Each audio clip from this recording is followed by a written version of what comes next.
Swastiastu.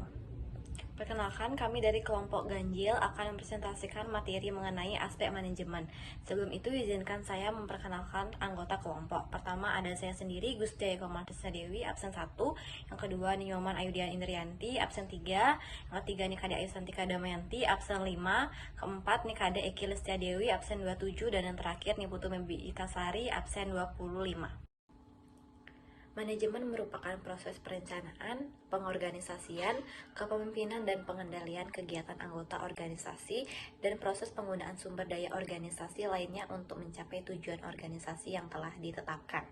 Untuk mencapai tujuan tersebut diperlukan fungsi-fungsi manajemen.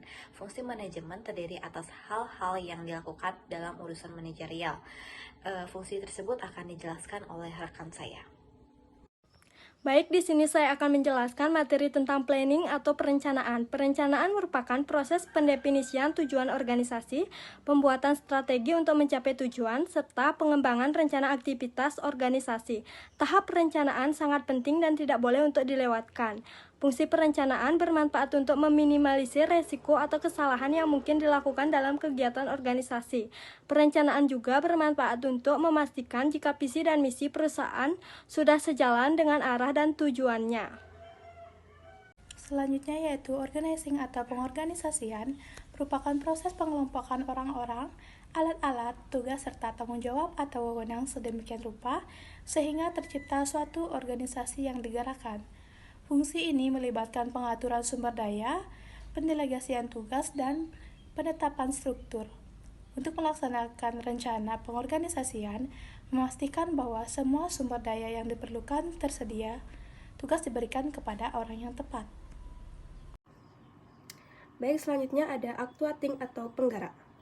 Jadi, actuating merupakan kegiatan yang menggerakkan dan mengusahakan agar para pekerja melakukan tugas dan kewajibannya. Fungsi ini melibatkan penerapan rencana dan memotivasi karyawan untuk mencapai tujuan organisasi. Aktuasi membutuhkan keterampilan komunikasi, kepemimpinan, dan pengambilan keputusan yang efektif. Baik, selanjutnya akan dilanjutkan oleh rekan saya. Baik, di sini saya akan menjelaskan tentang controlling atau pengendalian. Controlling merupakan meneliti dan mengawasi agar semua tugas yang dilakukan dengan baik dan berjalan mengikuti rencana yang telah ditetapkan menuju sasaran yang harus dicapai. Fungsi dari pengendalian terdiri atas yang pertama, penelitian terhadap hasil kerja sesuai dengan rencana atau program kerja. Yang kedua, pelaporan hasil kerja dan pendataan berbagai masalah. Yang ketiga, evaluasi hasil kerja dan problem solving. Perkenalkan, nama saya Gusti Eko Nanda Pramita Dewi, absen 6. Di sini saya dari kelompok genap, izin bertanya kepada kelompok ganjil. Pertanyaannya, bagaimana suatu bisnis bisa dikatakan layak dari segi aspek manajemen tersebut? Terima kasih. Baik, izin menjawab pertanyaan dari kelompok genap, bagaimana suatu bisnis bisa dikatakan layak dari segi aspek manajemen tersebut? Jawabannya, bisnis dikatakan layak jika ditinjau dari aspek manajemen dan sumber daya manusia, jika terdapat kesiapan dari tenaga kerja untuk menjalankan bisnis tersebut dan dapat dibangun sesuai dengan waktu yang telah ditetapkan. Om Swastiastu. Perkenalkan, nama saya Sangayu Nyoman Anggi Trihapsari, nomor absen 32 dari kelompok genap. Izin bertanya ke kelompok ganjil. Jadi tadi ada beberapa yang dijelaskan tentang controlling. Jadi saya ingin bertanya, apa hal-hal yang harus diperhatikan dalam proses pengendalian atau proses controlling? Sekian, terima kasih. Om Santi Santi Om. Baik, di sini saya akan menjawab pertanyaan dari Ayu Anggi. Apa saja hal-hal yang harus diperhatikan dalam proses pengendalian atau controlling? Sebaiknya direncanakan terlebih dahulu sebaik mungkin sebelum menuju tahap pengendalian. Melaporkan dengan segera apabila telah terjadi kesalahan atau penyimpangan. Menjamin tindakan pengoreksian dalam setiap pekerjaan yang dilakukan oleh organisasi. Serta pengendalian bersifat efektif, fleksibel, dan dinamis. Om Swastiastu. Perkenalkan, nama saya Ninyoman Ayurisyu Meriani, absen 30 dari kelompok genap. Izin bertanya kepada kelompok ganjil. Pertanyaannya, mengapa aspek manajemen dan organisasi merupakan aspek yang cukup penting dianalisis untuk kelayakan suatu usaha? Sekian, terima kasih. Baik, izin menjawab pertanyaan dari Ayu Rizky. Mengapa aspek manajemen dan organisasi merupakan aspek yang cukup penting dianalisis untuk kelayakan suatu usaha? Jawabannya adalah aspek manajemen dan organisasi merupakan aspek yang cukup penting dianalisis untuk kelayakan suatu usaha. Karena walaupun suatu usaha telah dinyatakan layak untuk dilaksanakan, tanpa didukung dengan manajemen dan organisasi yang baik, bukan tidak mungkin akan mengalami kegagalan. Baik, sekian dari jawaban. Om Swastiastu. Perkenalkan, nama saya Igede Ari Wiryatama, nomor absen 16. Saya izin bertanya kepada kelompok ganjil, apa saja kemungkinan penyebab kegagalan dalam aspek manajemen? Baik, sebelumnya perkenalkan, nama saya Nyoman Edian Indrianti. Di sini saya akan menjawab pertanyaan dari Ari Wiryatama. Pertanyaannya, apa saja kemungkinan penyebab kegagalan aspek manajemen? Jadi, kegagalan dalam aspek manajemen bisa disebabkan oleh berbagai faktor. Beberapa kemungkinan penyebab kegagalan aspek manajemen diantaranya yang pertama ada kepemimpinan yang buruk. Manajer atau pemimpin yang tidak efektif dalam mengarahkan tim dan mengambil keputusan yang tepat dapat menyebabkan kegagalan manajemen. Yang kedua, kurangnya perencanaan yang baik. Ketidakmampuan dalam merencanakan tujuan, strategi, dan tindakan dapat mengakibatkan ketidakpastian dan kebingungan di dalam organisasi. Yang ketiga, ada komunikasi yang buruk.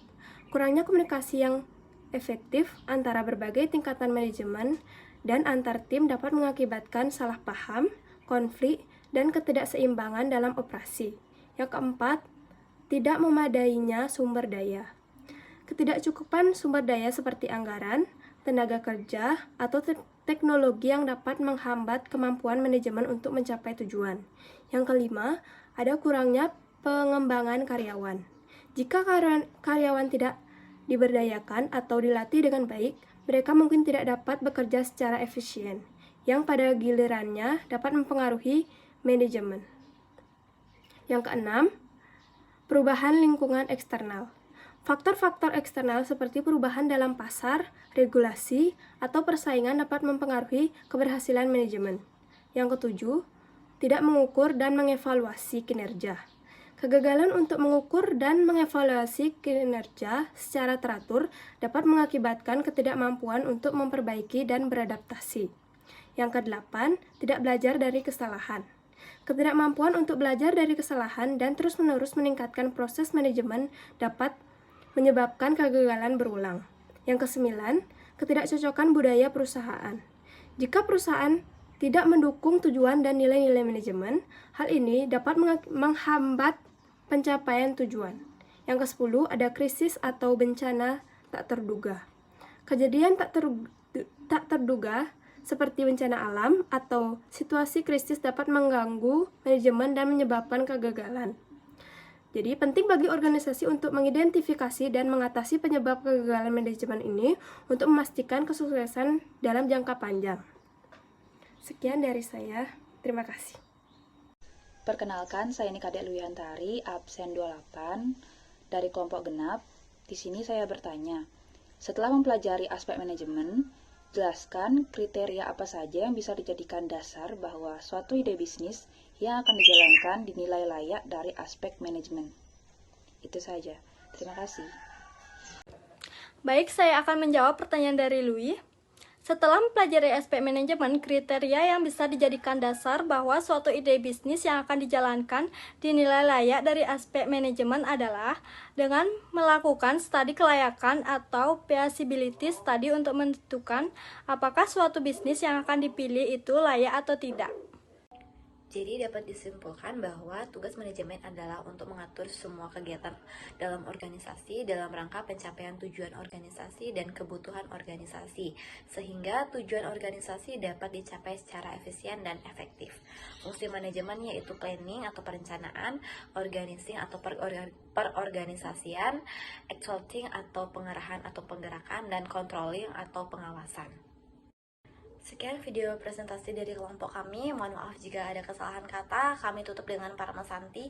Om Santi Santi Santi Om.